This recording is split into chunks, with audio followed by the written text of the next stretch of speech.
Hello, my lovelies. How are we all doing?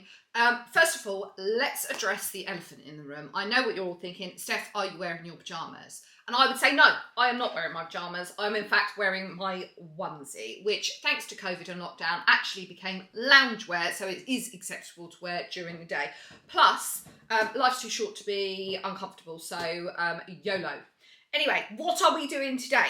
Today, I am going to show you how to grid a drawing, painting, picture, basically, for the purposes of whatever you want to do. So what is a grid, I hear you say? A grid is basically, exactly what it says on the tin, that's not hard, is it? It's basically a structure that we place over the top of our image to allow us to replicate the image perfectly on our canvas, paper, whatever that may be. It's a beautiful way of scaling up an image. So if you only have a small photograph and you want to do a very, very large painting, it's an excellent way of scaling up that. If you have a specific size frame that you're trying to fit something in, again, that is excellent for making sure that it fits that frame in a nice, timely fashion.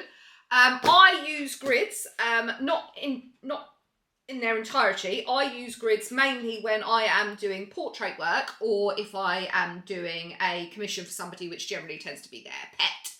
And obviously the most important thing when you do something like that is that it looks like their dog. Nobody wants just a generic Labrador, everybody wants their Labrador. So I have to make sure that I am completely and utterly accurate with the shape of their eyes, the shape of their nose, all of those things. And it's just a really great way of ensuring that that is the case.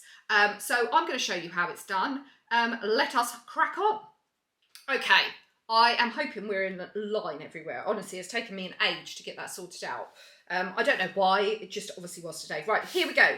This is an example of what a grid would look like in the very, well, I say in the very early stages, once it's been used. So you can see here, we create a grid, which we then place our drawing in between. So that's just a little bit of an example for you there. But I'm going to actually show you how to do it for reals.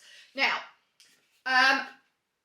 there are two ways of doing this. Here's my photograph that's been printed out. I do apologise for the quality of printing them. My printer is running out of ink, but this will work absolutely fine for us for the cases of today.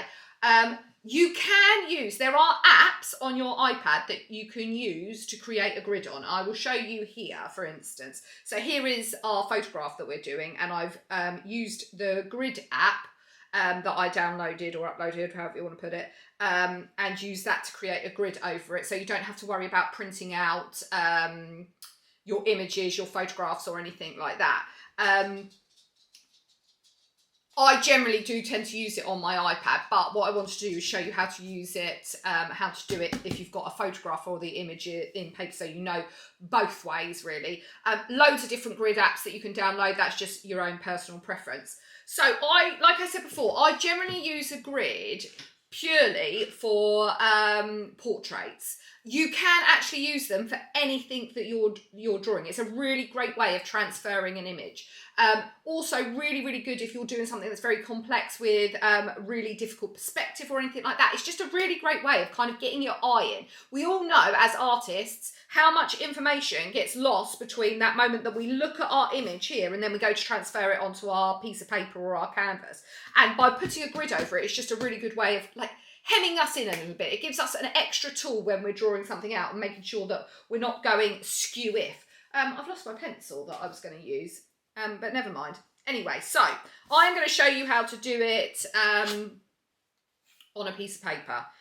The most important thing is that your grid is square. So that means that each individual square that you end up with is exactly the same length as it is in width, so completely square. If your squares are off, then it will also be off when you transfer it onto your paper or anything like that. So we're going to start here. Here's our picture. I generally start, you don't want to create a grid over everything if that's not what you're using. What you really want to do is just create it over the space that you're drawing from. So I am just going to create my first line there. It doesn't really matter where we start. And again, I am using quite a dark pencil today. If I was doing this in real life, I wouldn't be using such a dark pencil. I just want you to be able to see it. So we've created our first line to work off of. Now, I always use inches. I find that, I know inches are old metric, but I find inches work really, really well. 2 centimetres is a bit too small. 1 centimetre is very small. So I find inches is just like the perfect little gateway in between. So what I'm going to do is literally, so for our vertical lines, just mark all the way across our drawing until we get to the end, which I think is pretty much there. So 9 inches in total. And here I'm going to put my marks in again.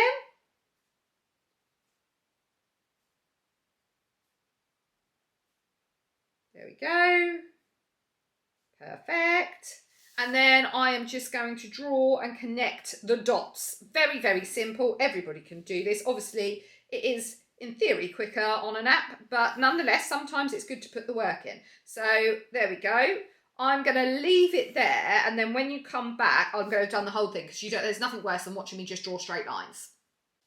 Okay, so as you can see, I've drawn all my vertical lines all the way across, each of them an inch apart until we've got, basically, we've encapsulated our image in between those. You can see here I've already put in my starting line. So again, I'm not worried about, this isn't part of my grid up here. I just want a line that I can work my grid off of. So what I'm going to do is exactly the same. This will not surprise you, and like I say, it's not hard. Is down from our line, we're going to start our horizontal line, so marking off an inch down, all the way down until we get to the bottom of our image. And obviously our doggy goes right the way down, so we're working all the way down there. So again, the same on the other side. Super easy, super quick. I know, like, some of this you might sort of think, why don't you just draw the image out and stuff like that? This seems very faffy. Actually, once you've done it and got a hang of it a couple of times, it's not faffy at all. It actually saves you a hell of a lot of rubbing out and mucking up and replacing stuff in the long run. So for a little bit of work at the beginning of your painting, it saves you a whole lot of time whilst you're doing it, and then you know that the image is exact and correct. Again, when we come back, I am going to have done all those lines because nobody wants to see that.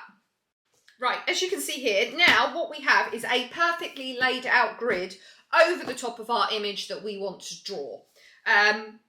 Couple of things to point out that is an absolute kind of must is making sure that your lines are straight, that we're not like basically that this line is the same distance from this edge here, so that it is completely and utterly square. Now what I do is I actually number my boxes, because when we look at it, the grid and all of that sort of like stuff can get a little bit confusing, particularly if you're sort of darting between that and your piece of paper.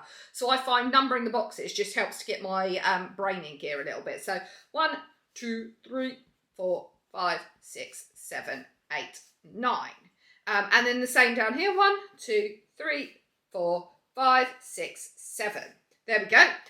Now, I like to, when I draw out my grid or use my grid on the iPad, I like my boxes quite large because I don't like too much fuss over them. But what that does mean that sometimes we've got areas that are perhaps a little bit more complicated, so maybe like the eyes and the nose, that you could use an extra little bit of help with. So what I then do is I create a grid within a grid. So for instance, where we have his nose and his eye here, I will then create a grid inside those boxes. So 1/2 inch marked there, 1/2 inch marked there, and then I'm going to do 1/2 inch there, and at the bottom there, and the same going the other way.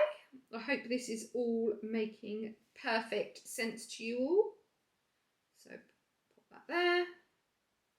And I hope that you can see it on the camera. So there we go. So what we're going to do, oh, I didn't draw my line down there. So you will see once I have done this, Bandit keeps grumbling under his breath. Honestly, he's driving me mad today. Right, there we go. So look, you can see in the slightly more complex areas, so his nose and his eyes, where we've got like a little bit more room for error, I've then created a slightly smaller grid in each of those. So in box 2, 2, and 2, 5, and 3, 5. So there we go. There is our grid on our piece of paper. But now the important thing is what we want to do is then we want to then transfer that to our surface. So what we are going to do is that our grid is then going to be placed on our piece of paper. So here we go. Now, in this scenario, I'm doing like for like. So I have done 1 inch squares on my piece of paper here. So they're 1 inch by 1 inch. And I am going to do 1 inch by 1 inch on this piece of paper here. So I'm literally transferring exactly. If you wanted to enlarge that, you would just make your boxes larger. So for instance, if I wanted to go a lot larger, I might do 2 inch by 2 inch. 3 inch by 3 inch. It doesn't really matter as long as your boxes are square. So you could go, I don't know, 10 centimeters by 10 centimeters. As long as they're square, that's absolutely fine. But for the purpose of this, I am going 1 inch by 1 inch and transferring completely. And what I've done is I've just created my first line here. Again, it's important to make sure that your first line that you're working your marks off of, either horizontally or vertically, is completely square on the paper, because if it's skew-if, then your image is also going to be skew-if. So that's the most important thing. So now what I'm going to do is I am going to mark up exactly like we did on the paper, my inch marks. And I'm using a slightly lighter pencil this time. I'm using an HB, which is generally what I do. And I know that I've got to go across for 9 boxes, so that is 9 inches. There we go. And let's see if we can speed this up a little bit, because I'm sure you are all riveted to the edge of your seat. And for instance, I'll just do the first couple so you can see. There we go. So then we would just draw our lines down like that. And then we do exactly the same, working off of our first line here. We would then go do our, I'll tell you what I forgot. So again, we need to make sure that we draw our baseline so that we're not because if I stick that there and I do my first inch mark there, and then over here I stick it down here and do my first inch mark there, then it's going to be skew-if. So hold the line. So what I would actually do is I would draw my baseline in. So I'm going to go 2 centimeters off the bottom. I know I'm mixing up my metrics here, but hey ho. Life is complicated, so why shouldn't art be? There we go. So now I know if I work all of my inches off of this line here, that they will be perfectly straight and square. So I do apologise for that. That was a mistake on my part, and we know that we've got to have 7 boxes, so that's 7 inches. Always going to be a little bit low on the paper, but that's okay. So I would do that exactly the same, up there to there, and again working off our line here. 1, 2, 3, 4, 5, 6, 7. And then I would start drawing in my lines like that. And then what I am going to do is I will do this all off camera because nobody wants to watch that. Like I said, I keep repeating myself today, I do apologise. And I'll see you in a bit. Here is our not quite completed but nearly finished grid. So you can see, here we go, I've numbered it already there, again, just to keep track on what we've done on our photograph, so I can keep track of my space here. It's important to note that I have done this grid far darker than I would do normally, because obviously, ideally, we do not want the grid to show through when we eventually start painting, particularly with watercolours or anything like that. So normally I would do it very, very light, but obviously I need you to see it on the camera, so I've done it far darker. Again, the same with my numbers. I would normally do them very small, very tiny, so they're kind of out the way. Because we don't want it to show through, but obviously I need you to see it on the camera, so we're not going to worry about that today. Now, so we've done our basic grid, and remember we've also got our grid within a grid. So we've got our squares that we've got our more detailed areas in, so we need to do that. So I can look across and I can go 2, 2 is where his nose is, and 2, 5 and 3 is where his eyes are. So I know that I need to create my grid within a grid, and you'll be able to see what I mean about that slightly better on the paper without the interference of the actual image. So again, I'm going 1/2 inch. If you were doing 3 centimeters, for instance, you do 1.5 centimeters to half that. If you were doing 4 centimeters, it'd be 2 centimeters, all of those things. I'm sure I am explaining, what's the phrase, sucking eggs? I don't know, but yeah, I'm sure I'm explaining something that is very simple to you, but sometimes It's nice to have somebody do that for you, isn't it? And then you don't have to worry about it yourself. So there we go. So I'm just creating my grid within a grid. Again, I'm going to do it far darker than I would do ordinarily because I want to make sure that you can see it. So you will be able to see. Oh,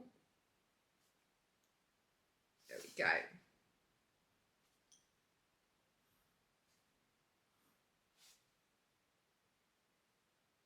Done. Right, so we now have a perfect replica of our grid that we've done on this piece of paper, now on our surface that we are going to draw, paint, whatever it is on. It's completely exactly the same, but we just don't have the image on there. So now what we're going to do is we are going to start drawing the image within our grid. I always... I mean, this may vary depending on what you've gridded up, but on the purpose of me as an artist, generally I do portraits and animals and stuff like that. So I always start with the eyes. I always think if you start with the eyes and you get the eyes right, everything else is a little bit negotiable. It's very difficult to draw the outside of something and then plonk the eyes in it. So I always start with the eyes. So what I'm going to do, and I'm going to show you this. I'm actually going to fold this over. I wouldn't ordinarily do this. I'm just doing this for the sake of today so you can see me. I am going to start drawing the eye and I'm going to show you this. And then once I've shown you that, we'll speed up the rest of it. Actually, oh my God, somebody's about to come to the door. Hold the line. I do apologise about that, but you know, keeping it real. Anyway, where were we? We were at the eye. Yes, so now I'm going to do this here. So you can see this. We've got our grid here. I hope you can see it. And then we have our eye. Now, what we're going to do is we're essentially using our grid as, I'm trying to think what the word is, reference, you know, like points that you can work from, you know, like all of that sort of stuff. So I know here, for instance, our little, I think he's a terrier, eye begins in the lower half of this box in that corner, and I can use that, and I know that his eye sort of comes up to about halfway between my point here, which is here, and my point there. And that gives me a really good, accurate placing of this little doggy's eye, this little chap's eye. And I know that as we hit this line here, which is here, it comes in just inside there. So you can see how much that helps us. And then this line follows down to here. There we go. And then I can look again here and we can see that his actual eyeball comes just inside of that and round to meet that just through there, and that his pupil is there. There we go. So it gives me a really good space, framework, structure, scaffolding to work in amongst. And I can know, and as I start drawing the direction of his hair round it, I can start building up my drawing like that. And I know that this is accurate. I know that this eye is accurate. This eye belongs to this dog, not some other dog over there. And so we can do that. And then should we just do the nose? Just again, to give you just another example of it, and then I'll speed all of this stuff up. Again, I wouldn't ordinarily fold my paper up, but I want you to be able to see it. So again, we can look here. To be honest with you, I wouldn't normally move from the eye to the nose, but you know, yellow. So I know that my nose comes almost to the top of that there, and comes round, and that our first nostril comes inside that line there, and that this comes down round over there. And then we can look at this other, because when we're drawing, we're picking up main sort of focal points. So we're looking at where that nostril is, how far it's coming down. Now, oh dear, look, I was looking at that line there. See, look, naughty me.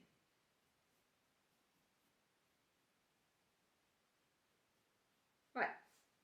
Now we still need to do all of the things that we normally do, which is for drawing, which is you should be looking, there should be no longer than a 30-second gap between you looking at what you're drawing and looking at your reference, however that may come. Loads of information gets lost in that 30 seconds. So if you're lingering on your paper for longer than 30 seconds, you are most likely drawing the wrong thing. And that doesn't matter if you are superb at it or not very good at a beginner, or any of those things. Information gets lost. So you should be flicking backwards and forwards, backwards and forwards, backwards and forwards. Right, I'm going to speed this up so you can see how I do this in sped up version, and we can have a look at it at the end. All right.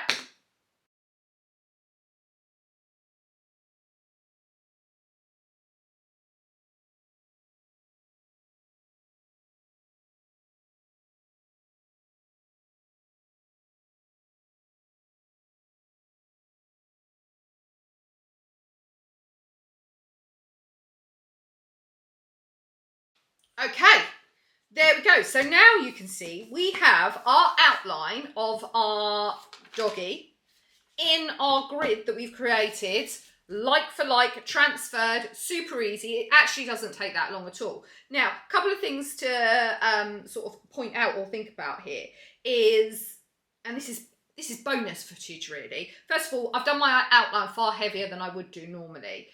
Again, so you can see it. If you are painting, you want it lighter. Notice the points. This is kind of drawing. This isn't grid related. This is drawing related. Notice the points that I have drawn in our initial sketch. So I haven't drawn huge amounts of detail. We're not at that stage yet. We're literally transferring the image back. So I've filled in information that is important to me and important to the features of this dog. And I've used the grid to help that. So for instance, you can see here, I have made marks, and I call it kind of like mark making. Everybody calls it mark making. I didn't make that up, by the way. But I have done directional marks of the direction that his hair lays. Where are the points that kind of come round his jowls so that we know where the edge of his jaw is. Again, sort of like here, we've done the direction of where his eyebrows are. It is a very basic sketch. It is your initial sketch, but it's about picking up the points that are important to you when you come to painting him. Where is the dark? Where is the light? Where is the shade? But you can see it's such a good way of transferring your image, which you then work on in far more detail on top of that. Now, I know what a lot of you might be thinking is, what happens to the grid afterwards? Depending on what you are using and the medium you're using, some of it disappears. So for example, I will show you this picture that I am doing. Slowly but surely, it's taken me an age. So you can see here that I gridded this out. Now you can see how much lighter my grid is on this. You can see some of the faint marks underneath it. Now I've created my grid in graphite pencil because that's what I was using on here. And I know that this piece is going to be relatively dark. So actually, I haven't worried too much about rubbing it out afterwards or anything like that. I've left it there because I know that my work over the top of it that is going to be quite substantial is going to cover it up. And also all of this here is actually going to be in darkness, so that will be covered up. So I don't have to worry about that at all in this case. When I am doing a watercolour painting, watercolour is obviously very, very transparent. So what I might do is get my initial outline in, quickly paint that in with watercolour, so I've got that painted in. I would then use a rubber to rub that out. And all of this here, again, even if I was doing a pencil drawing of this, once I've drawn this in, the grid around the outside can also be rubbed out and removed if you do it light enough. So that's not a problem at all. Again, if you're using like acrylic paint or anything like that, that just paints straight over the top, so you don't have to worry about it. Another thing that you can do, you don't necessarily have to do your grid in pencil. You can do it in like watercolour pencil, for instance. So if you did it in a light watercolour pencil, that would just wash away as you're painting over the top of it. So loads of option, but it's just a really, really clever way of transferring an image onto, you know, your drawing. I feel like that's ended very abruptly. Yeah, I feel like that just suddenly went. Wow, my lovelies, wasn't that a dramatic ending? I don't know where I was expecting it to go. I don't know, like somewhere fanciful. I suppose because we're just doing the outline and, you know, whatever. But I just think that's a really handy, neat little trick for everybody to use. Maybe you've used it before. Maybe you use something else. I don't know. Anyway. Thanks for tuning in, guys. As always, I am mega grateful to any like, share, follow, subscribe, any of those, any of your comments. I love reading your comments and responding to them. That's brilliant. Hit me up on Instagram if you feel like it.